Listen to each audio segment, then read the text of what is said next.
আসসালামু আলাইকুম ভিউয়ার্স, আশা করি সবাই ভালো আছেন। আজকে জানা দেব আমরা প্রতিবারে বাজারের শুকনো মরিচ। আসলে কিছুদিন থেকে মরিচের যে বাজার সেটা দেওয়া হয়নি, সবাই জানেন আপনারা যে নেটের কারণে আমরা দিতে পারিনি।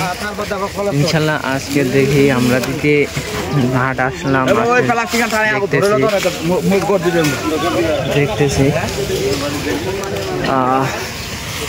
বলতেছে, কেউ বলতেছে ভাই 7 দিনের মধ্যে দাম বাড়বে কি বাড়বে না, এ ধরনের কমেন্ট বা এ ধরনের ফোন আসতেছে যে 7 দিনে আপনার মরিচের দাম বাড়বে কি বাড়বে না। ভাই কাঁচা মরিচ, কাঁচা মালের ব্যবসায় বলা যায় না, এটা হচ্ছে চাহিদা যদি বাইরে চাহিদা থাকে তাহলে আপনার মরিচের দাম ভালো যায়, আর যদি চাহিদা না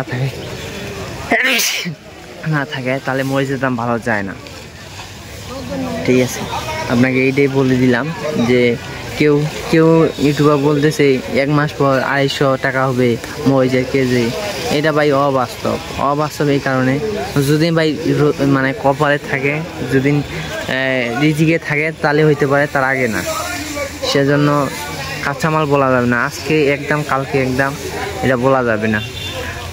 অত কথা বলে লাভ নাই, আমি এটাই সরাসরি চলে যাই মরিচের বাজার। আজকে মরিচের বাজার আছে 7,100 টাকা করে আপনার চলতেছে মোটা। আপনার পাপিয়া, ছেঁকা, আপনার চোখমুন্দা এগুলো চলতেছে 7,100। আশা করি সবাই ভালো থাকবেন, ইনশাল্লাহ আবার দেখা হবে কোনো এখানে।